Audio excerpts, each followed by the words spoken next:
Hi and hello there, Capricorn. Welcome new subscribers. My name is Yan and sa aking mga returning tambayers. Thank you sa inyong walang sawang love and support for me. At kung hindi niyo pa knows, meron pa po tayong other channel. Link is down below sa ating description box. So if interested, just click that link para kayo ay updated, no? Para kapag meron tayong mga in-upload, no, na mga video readings, no, alam ninyo agad, no? Kasi hindi natin alam kung anong oras natin ma-upload mga babes. Basta meron araw-araw. So yun nga, lahat tayong gender dito sa babae, lalaki, LGBT, lahat welcome. Pwede rin pong i-switch yung mga roles dahil possible talaga magkapalit-palit kasi general reading po ito. And at the end of the day, everybody may free will kayo kung gusto nyo i-claim yung mga messages or not. And yun nga, cross-watchers, dito ni Capricorn, welcome ka rin at kung may Capricorn placement sa natal/birth chart, welcome din kayo. So let's go ahead and check these messages right here for you, Capricorn. What this Capricorn needs to know. Can you please show me? Capricorn. Messages for Capricorn, please.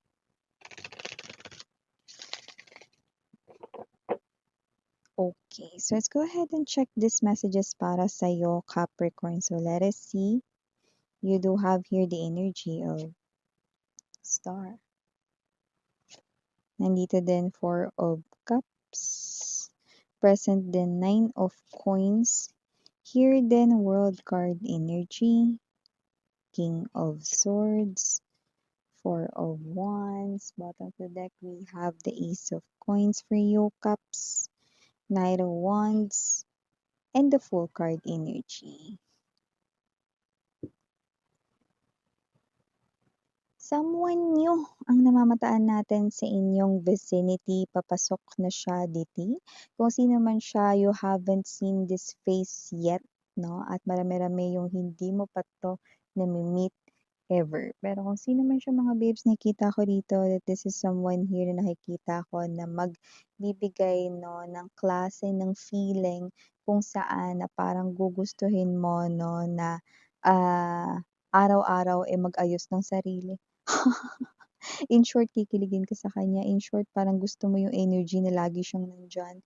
In short, no, magiging happy ka everyday. No, kung sino man siya, new potential lover ang ating nakikita dito. At hindi lang yun. With the Ace of Wands energy, no, I mean the Ace of Pentacles energy and the Four of Wands, possible pa rito mga babes, no, na yung passion na pagkagusto niya sa'yo at first, no, ay lumalim at possible mo rin siya ritong tuluyan, 'no? Seryoso siya rito when it comes to relationship, 'yan, 'no?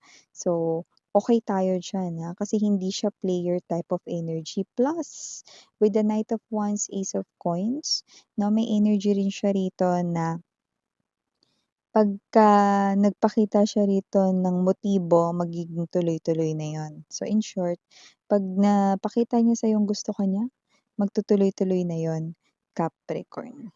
Okay?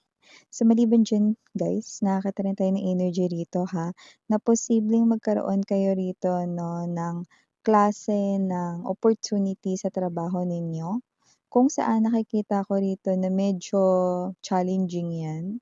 Kasi posibleng meron kang makakasama diyang di mo type. Puwede rin naman na istrikto yung boss mo or yung head mo diyan, 'no, may mga gano'ng klase ng energy. Pero pinapayuhan na tuloy-tuloy lang daw dito, Capricorn, that with this Four of Cups energy, 'no, meron ditong nakaabang sa'yong walang tapon at maaaring siksik, liglig at umaapaw pa nga. Four of Cups star card energy.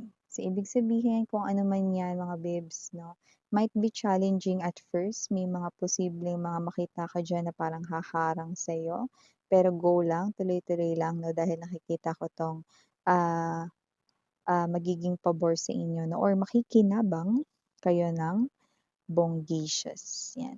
So, maliban diyan, Capricorn, nakita rin tayo ng energy dito mga babes, 'no, na posibleng meron kayo rito na parang sabihin to the point na baka mabigla kayo. Pero sa nakikita ko rito, hindi naman kayo totaling madidismaya sa self ninyo or madi-disappoint dahil nasabi niyo yun ng biglaan. Kasi nakita ko rito parang kung ano man yung gusto ninyong sabihin parang, ah, "Uy, nasabi ko pero okey na rin na nasabi ko yun." 'Yan 'no. So, parang ito yung energy na gano'n 'no, parang hindi naman ito about love or romantic kind of thing.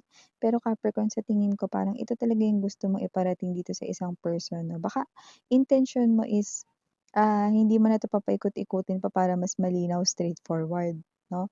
Pero hindi kasi gano'n ka-sound na nice yung tunog or yung tono 'no. Kaya nakita ko dito na parang, sige hayaan mo na nga. Basta yun na yung ibig ko sabihin, you know? Parang energy nito 'no, biglaan mo siyang masasabi kasi posibleng, yung emosyon mo mataas 'no, and then biglang maiisip mo na, "Oh, nasabi ko, pero okey lang." Kasi yun rin naman yung gusto kong iparating talaga.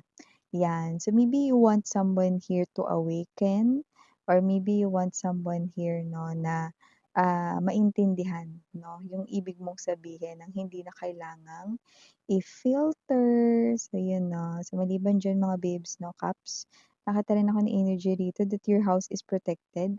Possible may iba kayong kasamang entity sa loob ng bahay but they're good entities. Meaning to say, hindi sila yung nagdadala ng sakit, hindi sila yung nanggagambala 'no, hindi sila yung negatibong energy 'no. Actually, maaari pa nga kayo ritong maging, abundant 'no or maunlad 'no, dahil sa kanila 'no. Swerte sila rito sa inyong tahanan at saka parang nauna sila diyan talaga 'no, na tumira sa bahay ninyo. Yan, iba nakita tayo rito na maaaring yang bahay ninyo is posibleng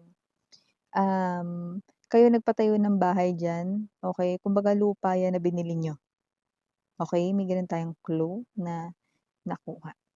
So, maliban diyan Capricorn, nakita rin tayo ng energy rito mga babes 'no, na kung kayo ay may boyfriend, girlfriend, may asawa na rito 'no, nakita ko ng energy rito mga babes na,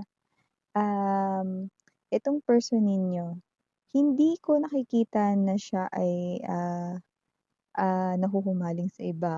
Pero may lumalabas kasi dito mga babes 'no, na may energy na nakapaligid sa kanya na posibleng nagkaka-interes sa kanya, okey? At medyo nakikita kong hindi siya basta-basta lulubayan nito, okey? At kung sino man ito na possible na ang habol nito ay ang person mo, kasi attracted siya dun, okey?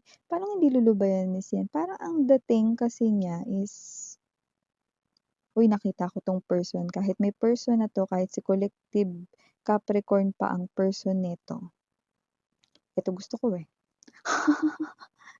Parang gano'n yung energy 'no, pero hindi ko nakikitang magpapaagaw yung person mo 'no, kaya ko lang sinasabi kasi medyo,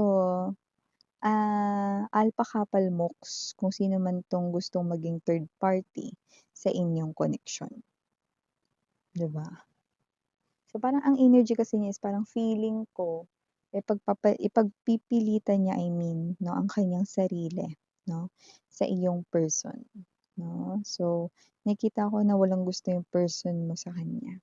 Actually, hindi nga siya napapansin, eh. Hindi nga alam na nag-e-exist pala siya, eh. May gano'ng klase ng energy.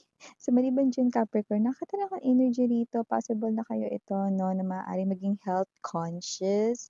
Hindi dahil nagkasakit kayo lately 'no, kundi maaaring kayo ito na parang yung iba na-discover, ito very specific, yung iba na-discover ninyo 'no, na kapag inalagaan niyo yung sarili ninyo lalabas sa balat niyo.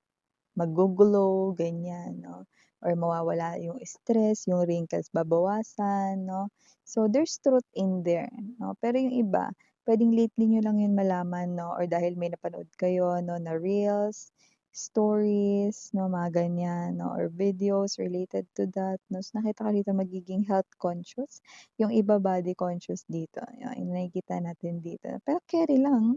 Kasi healthy lifestyle din naman yun 'no, and nakikita ko rin dito na may mga energies na, mas magiging align sa kanilang sarili 'no, dahil ito ay also way of taking care sa self, 'di ba? So, maliban diyan Capricorn, nakakita rin tayo ng energy rito ha, na posibleng meron diyan sa inyo property or pag-aari mo, possession mo, doesn't have to be na property na bahay talaga, lupa talaga ano, pero maaaring meron kang pag-aari dito mga babes 'no, na posibleng nandiya-diyan lang sa bahay ninyo, okey, na puwede mong makita ulit. Hindi ko sinasabing ibenta mo yun or whatever 'no, pero marami yung, values, may sentimental value yun 'no, kung ano man yung makikita mo dito. And at the same time 'no, kung ano man yan na property na yan or pag-aari mo na makikita mo sa loob ng bahay ninyo, possible din mga babes 'no, na yan pa yung magbukas rito ng isang oportunidad with someone. Ano, parang ganun minsan, actually yun, for few of you lang yun, parang ganito. Sabihin natin, natago mo pa diyan yung binigay sa'yo, ginawang singsing sa'yo ng may crush sa'yo nung elementary ka. And then you happen to see that person here 'no, sa mga darating na araw 'no, at nagkausap kayo at papakita mo yun sa kanya, buhay pa yun 'no, andun pa rin yung ginawa niya ritong singsing. So, puwedeng ito yung mag-open ng isang klase ng connection with someone. Example lang yun, okey? So, parang gano'n 'no, parang bridge kung ano man yung bagay na yun, 'di ba? So, sino diyan yung mga may mga nakatabi pa rito mga gamit na yung mga, ah exchange ng love letters dati, 'di ba, yung mga parang mga ginawa ninyong parang mga singsing-singsing na mga art or paper crafts, 'di ba, yung mga gano'n. 'Yan, so yung nakikita natin dito may magbubukas na opportunity, Capricorn. And last but not the least message, nakita ko dito ng mga babes that with the Ace of Pentacles energy, possible dito 'no, na maaaring meron dito na hikayatin ka rito na lumipat sa kanya or lumipat ka ng kumpanya or mag-iba ka ng business 'no. So, hindi ko naman sinasabing go mo na 'yan agad. Nakikita ko lang dito mga babes na puwede mo 'yang i-consider kasi mukhang maganda yung, nakikita mo dito 'no, na future ng money for you guys, which is yes, nakikita ko naman yun. Eh, mas makakapag-provide ka pa nga daw sa family mo 'no, basta, look into it 'no, very carefully and siyempre pag-aralan mo ring mabuti yung mga decisions na gagawin mo, Capricorn. So, ito yung mga messages right here for you guys. Thank you so much again. I'm Yuriana Onni for the girls in Yana, Duna for the boys. Sarang love and light. And, yan.